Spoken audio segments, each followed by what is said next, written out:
Today we have a little bit of a synth mystery, the Yamaha SK Series. Let's talk about it.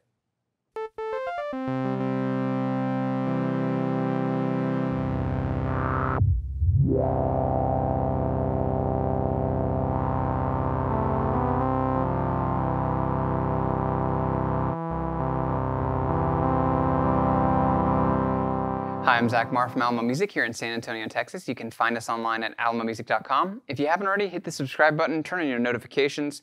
This is our Alamo Sound Lab channel where we talk about all things music tech related. And today we're looking at the Yamaha SK Series and specifically the SK15. And all of these synths belong to a category of synth called an ensemble string synths. It's really a whole genre, and the two most famous I would say are the Korg Trident and the ARP Quadra. And this is Yamaha's take. There's a whole series of these. There's the SK10, the 15, the 20, the 30, and the 50D. And they're very hard to get. They weren't particularly successful. I mean, they were successful. Like a lot of Yamaha's products, they did well, they sold, but they weren't this key they didn't have this impact or this staying legacy as many other synths have had. And so there's not a lot of good information about what's going on inside this synth. And not only that, there's misinformation and arguments about what is going on inside this synth. So I wanted to talk about what those kind of points are of contention, and I hope that by bringing it up, someone can definitively answer it potentially in the comments. But this is the SK15, and it's apparently the second generation of the SK series. It came out a little bit after the original batch of the SKs came out, and it's kind of like a scaled back SK20. This, like many of the other ensemble synths, has a string and an organ section and a synthesizer section. And some of the misinformation about this synth, the organ section often gets described as an FM, the technology in the DX7, the FM synthesis technology was used to make the organ sound. But if you look at the service manual, you look at other things at the time, that doesn't seem to be the message Yamaha was communicating at the time. So that needs to be cleared up. It just seems to have gotten out that this was using FM synthesis technology in an earlier point. It doesn't seem like that's actually the case unless there's someone that knows otherwise, and I'd love to hear the thoughts below. But that's one of the common misconceptions, is that the organ section is a digital, it's a digital organ that's based on the FM technology that Yamaha would later use.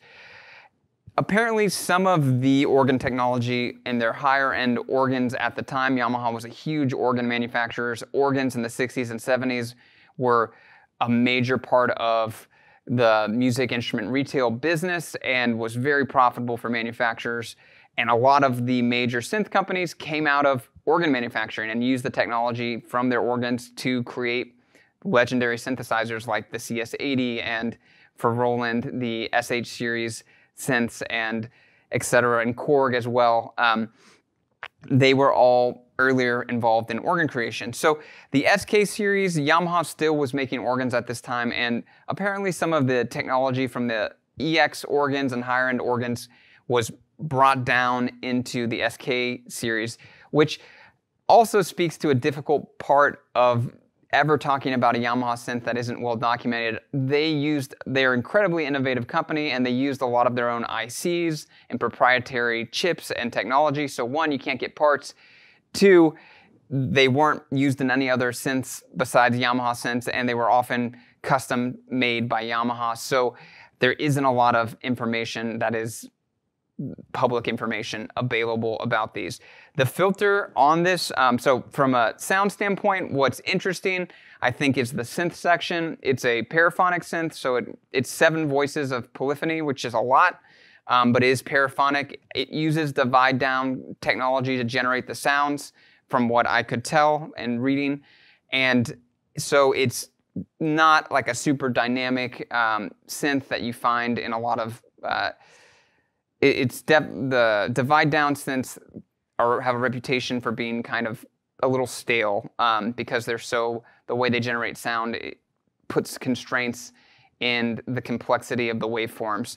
So the string and the polysynth section use the same basic waveform generator, and then the organ section uses a different one.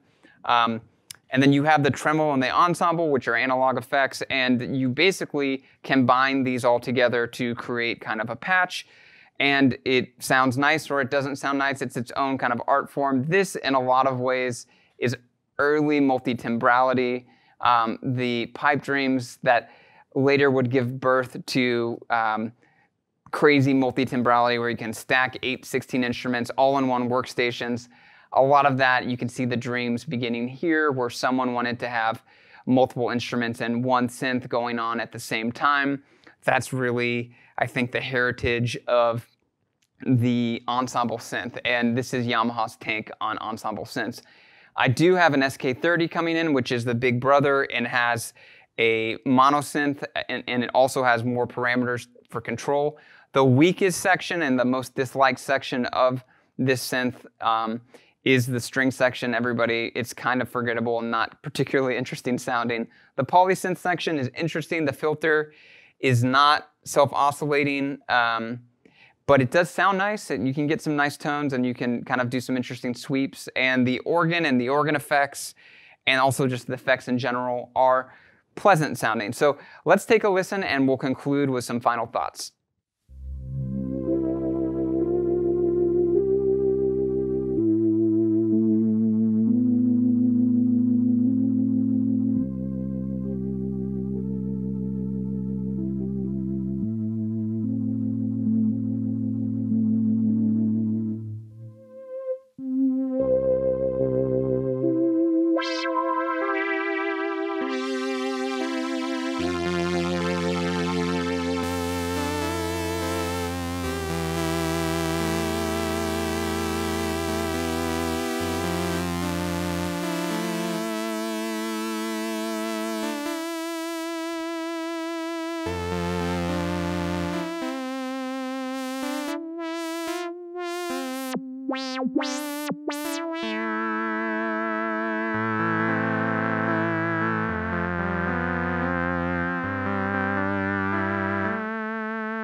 So there you have it. That's the SK15.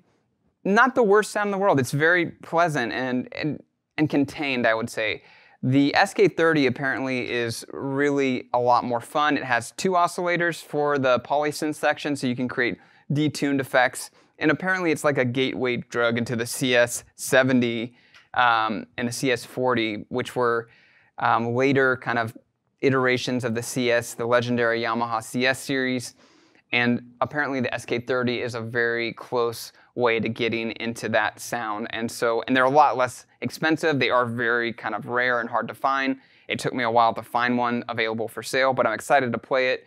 Hopefully, with the comments below, we'll have some more information about the Sk Series and some definitive answers about the FM, the lack of FM or the presence of FM technology under the hood, and how digital or analog it actually is. That seemed to be something people, it seems to me a far stretch to say there's a lot of digital synthesis going on in here because of how early these are in the 80s. You know, they came out in 1980, 1981.